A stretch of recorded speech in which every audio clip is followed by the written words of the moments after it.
So once you have decided to do a Panchakarma or an Ayurvedic retreat, first of all, congratulations. This is one of the best things you have made a decision on. And now to choose which center, sometimes it can be a bit overwhelming. You could go into the internet and search for which is the best center. What I would say, always look for the reviews and also check with the center that you want to go if you can connect with the doctor upfront. Many of the good centers, they always give yourself a possibility to have an online consultation, or you can have a conversation with through email itself saying these are my conditions, so will it help to come. Sometimes we even have guests asking, they are diagnosed with some terminal diseases, can they come? We say no, please, maybe Panchakarma or Ayurveda is not the right thing at that time. You must take an immediate allopathic intervention. But in many cases, many conditions like burnout, autoimmune conditions, metabolic problems, weight loss concerns, mental health issues, not to where it is very severe, where somebody is in a borderline anxiety and depression. In these conditions, Ayurveda and Panchakarma can be very helpful, and many centers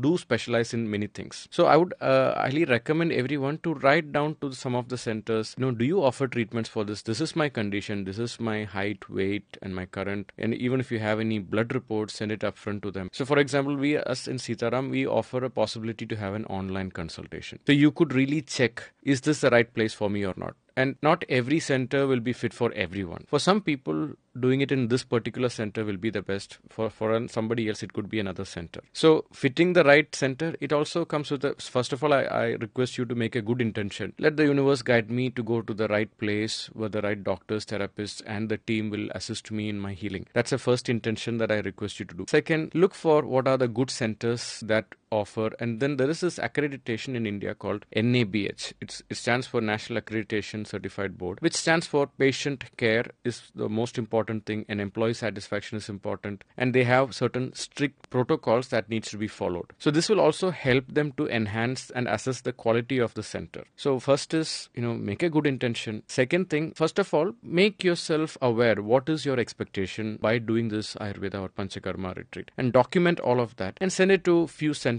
And these are my concerns, do you have, and these are your timelines. Another thing, a good center, like for us in Sitaram, we are sold out at least 6 to 10 months in advance. Certain months we are sold out 1 year prior. Certain months, like from May till September, you can request us like at least 6 months in advance, you will get a possibility to come here. But from November till April, you need to book at least 10 to 12 months in advance. So good centers are actually way booked in advance. So you also have to plan it way in advance. So when people do a last minute, you'll be at the mercy of a last minute cancellation or some centers which might not be as good as how you wanted it. So the best will be to start in advance, like plan it for at least 6 months to 1 year in advance. So if you plan from somewhere between end of April till end of September or mid-October, you have the luxury to plan it maybe even 3 months upfront.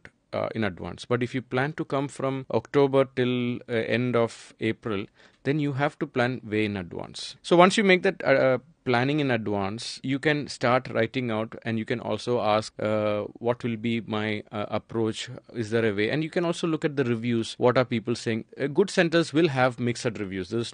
Because this is not like a hotel where you have the best customer satisfaction, because healing a patient and satisfying a customer are two different approaches. But at the same time, look for the facilities, look for are the people and the team that is involved in the treatment, are they very receptive to the patient. These are the things that you need to look into, and this way you can find out. Some of the best ways to look at it is go to the website and search for this is your condition, how long can I go, and you could type what are the good Ayurveda retreats or a good Ayurveda retreat. Some places you have very good centers in Kerala, and also outside of India there are multiple centers that do. However, coming to Kerala will be fantastic, but if travel constraints are there, look for what is the nearest possibility. And if it's your first time, I recommend go for a short duration and just to experience how it feels like. And then you can decide, does this fit for me, does this work for me, and then you can plan for a 2-week or a 3-week Panchakarma. And my recommendation, how long should I stay for a Panchakarma? This is my understanding with all my patients so far for last more than 1.5 decades. I see the number 18 is the magic number. So when patients come for 2 weeks, and especially if you're traveling from a new, if there is a different time zones, like you have to take a 10-hour flight. If you're coming from Europe or Australia, coming all the way to India, and you might be jet lagged for just 1 or 2 days. Because it will take 2 days to recover from your flight, and you need 1 or 2 days to recover after the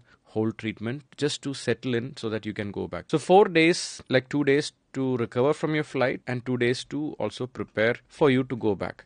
So we have 2 weeks completely. That's why 18 days is the ideal number that I find it. But if you have any severe ailments that has been quite chronic for some time, like multiple sclerosis or Parkinson's or severe burnout or other conditions, you were diagnosed with cancer, you had a chemotherapy and you want to come for a rejuvenation therapy after 3 to 6 months. In these conditions, I recommend more than 3 weeks. And you could also check with the doctor, can I have an online consultation? What is my ideal duration that I should select? The reason why I'm saying plan in advance, when you plan in advance, you have the comfort and flexibility to choose the number of days. But as you go closer, because many centers, the rooms will be limited with the number of beds and you will have to choose only what is available. That's why I always recommend please choose in advance, and choosing this advance is one of the best things you can do. So you can redesign the entire year according to these dates. Just make sure if there are very non-negotiable events that are happening, just make sure it doesn't come closer to that. And that is one way you can choose the place. And you can also check the show notes in the link so that you can understand which are the centers that we recommend. This will also help you to understand.